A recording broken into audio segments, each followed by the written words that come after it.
এই মাদ্ৰাছাৰ ইনফ্ৰাষ্ট্ৰাকচাৰৰ কাৰণে আমি সহায় কৰিম। এই প্ৰস্তাৱটো দিয়াৰ পিছত মই সেইবিলাক মাদ্ৰাছাৰো এটা বোৰ্ড আছে, তানজিম বোৰ্ড, তাৰ সভাপতি আছিল মৌলানা বদৰুদ্দিন আজমল নগৰ, এতিয়াও বোধহয় আছে। তো মই ডাইৰেক্ট তেখেতৰ লগত কথা নাপাতি মোৰ ডাইৰেক্টৰ আছিল আব্দুল কাইয়ুম আল আলামিন, তেখেতক ক'লো যে আপুনি কথা পাতে, কাৰণ মোৰ লগত তেওঁৰ এটা ৰাজনৈতিক এটা চলি আছিল, জানে আপোনালোকে। তেওঁ কথা পাতিলে, তেওঁলোকে এইটো ৰিজেক্ট কৰিলে যে আমি ধৰ্মীয় মাদ্ৰাছাসমূহক আমি চৰকাৰী কোনো অনুদান নলওঁ, ডাইৰেক্ট ৰিফিউজ কৰিম। এইকাৰণে কথাটো মই উল্লেখ কৰিছোঁ যে আজি কোৰাণ পঢ়াবলৈ চৰকাৰী অনুদান আমাৰ মুছলমান সম্প্ৰদায়ৰ মানুহৰ প্ৰয়োজন নাই। হাদিছ পঢ়াবলৈ চৰকাৰী টকাৰে হাদিছ পঢ়াবলৈ তেওঁলোকে এইটো বিচৰা নাই, কিন্তু এইটো পৰম্পৰাগতভাৱে চলি আহিছে। কোনোদিন আজিলৈকে কালি মন্ত্ৰী মহোদয়ে কোৱা মতে যে এই 70 বছৰত কোনো অবজেকশ্যন কৰা নাই, কিন্তু এই প্ৰথম চৰকাৰ, এই চৰকাৰে প্ৰথম অবজেকশ্যন আনিলে। আৰম্ভণিৰ পৰা প্ৰথম মাদ্ৰাছাবিলাক শুক্ৰবাৰে বন্ধ আছিল, সেইটো ষ্টপ কৰাই দেওবাৰে কৰিলে। আমিতো আপত্তি কৰা নাই। এই চৰকাৰে চেঞ্জ কৰিব বিচাৰিছে, চৰকাৰৰ কথাত আমি চলিব লাগিব, হাদিছৰো কথা, চৰকাৰৰ সিদ্ধান্ত আমি মানি চলিব লাগিব। এইটো হাদিছেও কৈছে, আমাক ইছলামেও কৈছে। শুক্ৰবাৰৰ জেগাত দেওবাৰে বন্ধ ডিক্লেয়াৰ কৰিলে, মানি লৈছে। আজি যোৰহাটৰ যিটো মক্তব মাদ্ৰাছা, আপুনি জানে, আপুনি বোধহয় তাত পঢ়িছে নে নাজানো, কিন্তু তৰুণ গগৈ ছাৰেও তাত লিখা পঢ়া কৰিছিল। সেইটো নামটো চেঞ্জ কৰি দিলে, মাদ্ৰাছা নামটো উঠাই দিয়া। আমি আপত্তি কৰা নাই। এতিয়া আছে কথা হ'ল নাম একেটাই আছে।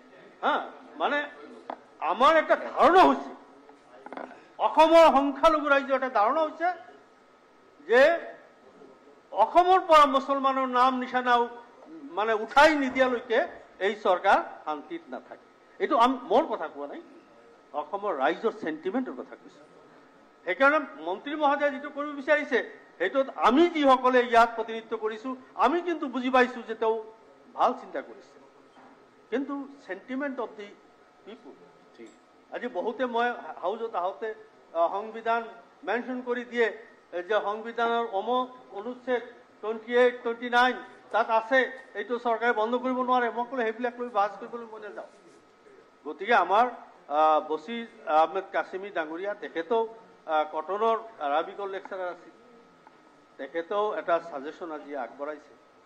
আমিও কওঁ যে এইটো চেণ্টিমেণ্টৰ কথা, অন্য একো নহয়।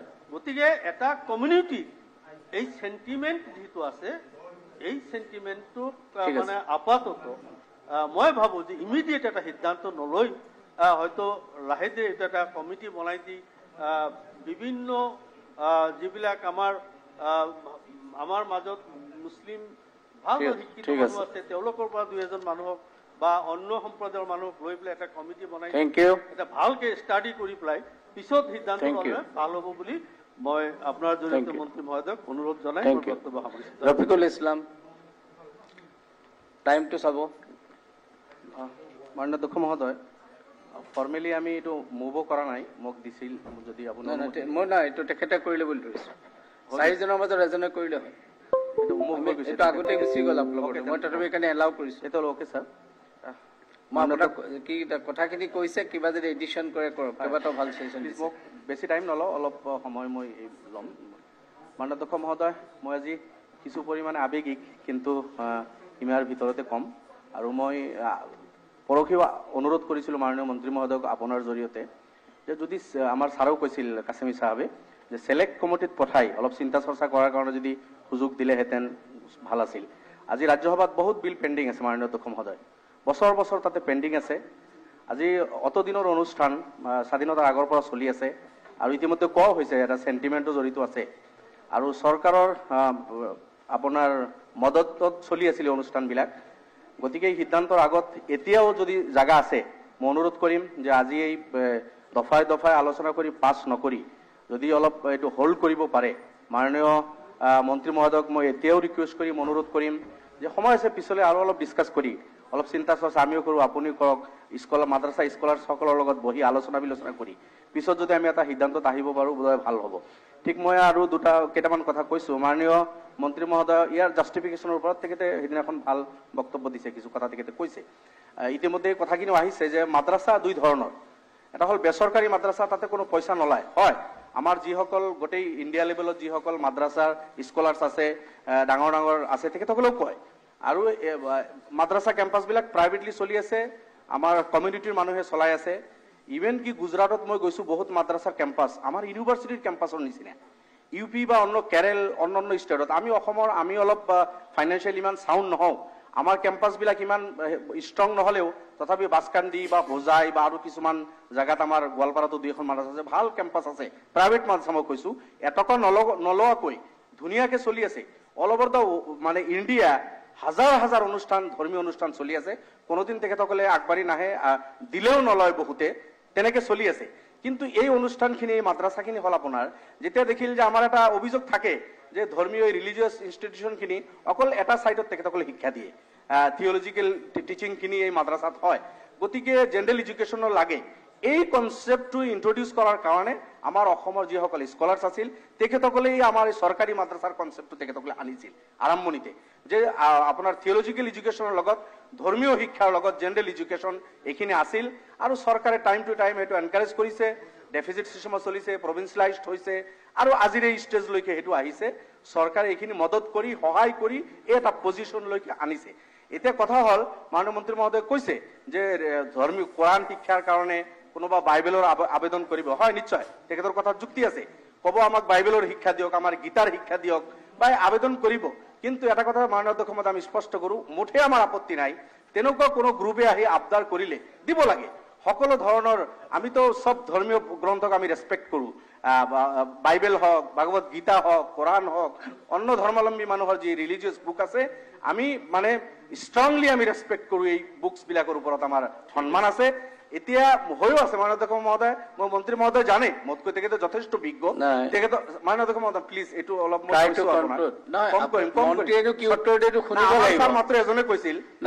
মই আপোনাক কোৱাত আকৌ সিদ্ধাও যথেষ্ট হৈছে, কিন্তু মন্ত্ৰীৰ উত্তৰটো আমাৰ কাৰণে ইম্পৰ্টেণ্ট ল'ম ছাৰ, ল'ম ছাৰ, প্লিজ প্লিজ। সেইকাৰণে আপুনি এতিয়া মই দিবলৈ আপত্তি, কিন্তু আপুনি 5টালৈ 15 মিনিট আছে, মই আৰু 3জন আছে, আৰু 5 মিনিট ল'ম, মই শেষ কৰিম। 5 মিনিট নহয়, কমকে শেষ কৰক। ঠিক আছে, মই বুজিছো যে আমাৰ অসমৰ কথা মই কৈছো, ভাস্কৰ বৰ্মা ইউনিভাৰ্চিটি যিটো সংস্কৃত ইউনিভাৰ্চিটি হৈছে, ভাল সংস্কৃত লেংগুৱেজ আমি সকলোৱে সন্মান কৰোঁ।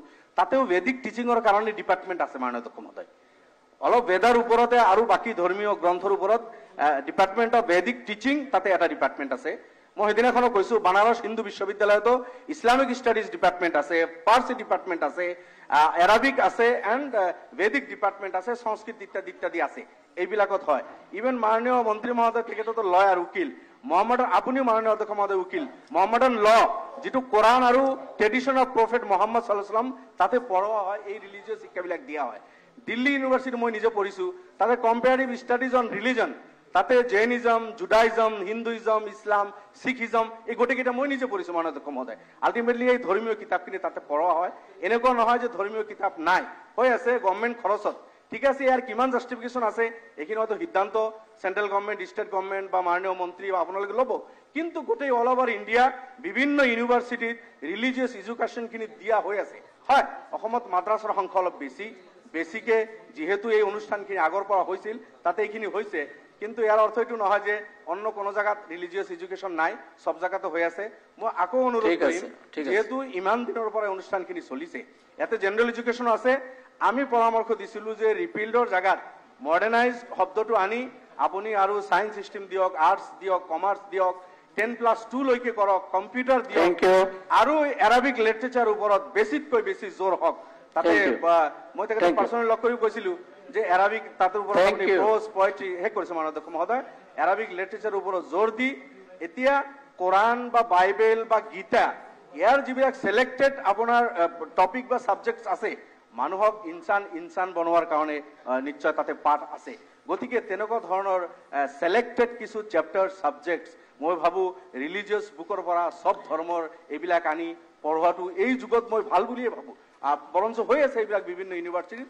আকৌ সৰ্বশেষত মই শেষ কৰিছোঁ, যদি এই বিলটো পাছ নকৰি আজি ছিলেক্ট কমিটিত দি অলপ পেণ্ডিং কৰি পৰৱৰ্তীলৈ যদি এইটো অলপ চিন্তা কৰে, এইটো মোৰ অনুৰোধ আপোনাৰ যোগেদি মাননীয় মন্ত্ৰী মহোদয়লৈ। দেৱব্ৰত শইকীয়া।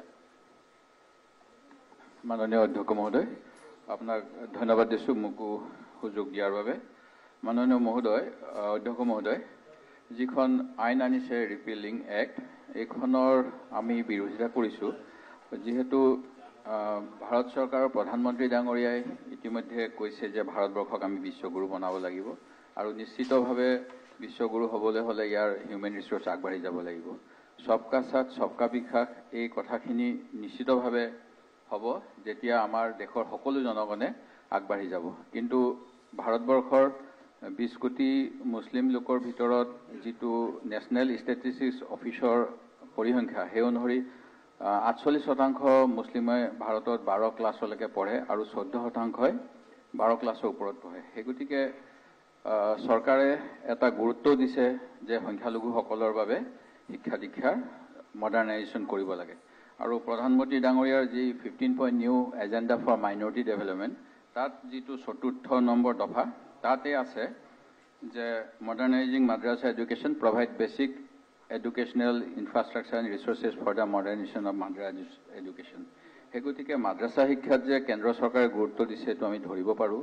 আৰু মাইনৰিটি এফেয়াৰ্ছৰ মন্ত্ৰী ডাঙৰীয়া মুক্তাৰ আব্বাছ নাকভি ডাঙৰীয়াই যোৱা 2019 চনৰ জুন মাহত কৈছে যে মাদ্ৰাছাবিলাক থাকে যিহেতু বহু অঞ্চলত সৰু সৰু গাঁওবিলাকত স্কুল কলেজ নাথাকে, আৰু তেখেতসকলে প্ৰায় 9,000তকৈ অধিক মাদ্ৰাছাক সহায় কৰাৰ কথা কৈছে। যিটো ঠিক তেনেধৰণে ভাৰত চৰকাৰৰ এখন পাৰ্লিমেণ্টাৰী পেনেলৰ এটা ৰিপৰ্টত কৈছে যে drop in spending of modernisation scheme is a disturbing trend, আৰু সেই গতিকে 80% ইনক্ৰিজ কৰিব বিচাৰিছে মাদ্ৰাছা শিক্ষাত তেখেতসকলে পুঁজি আবণ্টন। আৰু এই অনুসৰি 2020-21 চনত 83% গ্ৰোথ হ'ব বাজেটাৰী এলোকেশ্যন 220 কোটি টকালৈ, আৰু পৰৱৰ্তী সময়ত 2021-22 চনত 250 কোটি, 2022-23 চনত 280 কোটি টকা মাদ্ৰাছা শিক্ষাৰ বাবে কেন্দ্ৰ চৰকাৰে ব্যৱস্থা কৰিবলৈ পৰামৰ্শ দিছে কেন্দ্ৰ চৰকাৰক আমাৰ পাৰ্লিমেণ্টাৰী কমিটিয়ে। আৰু প্ৰায় 27,030 শিক্ষক, 9,000 মাদ্ৰাছা, আৰু এনেকৈ যিখিনি কথা কৈছে সেইখিনিৰ লগত যিহেতু চৰকাৰীভাৱে মডাৰ্ণাইজেশ্যন অফ মানে যিখিনি IDMI বুলি infrastructure development of minority institutes, তাৰপিছত scheme for providing quality education in madrasas, আজি কেন্দ্ৰ চৰকাৰৰ বিভিন্ন ঘোষিত কাৰ্যসূচী আছে। সেই গতিকে এই সময়ত আৰু যিহেতু 90:10 ৰেচিঅ'টো আমাৰ পুঁজি আহে, সেই গতিকে যিহেতু মাদ্ৰাছাসমূহত অকল যে ধৰ্মীয় শিক্ষা দিয়ে এই কথাটো ইতিমধ্যে বহুতে কৈছে যে এই সত্য নহয়।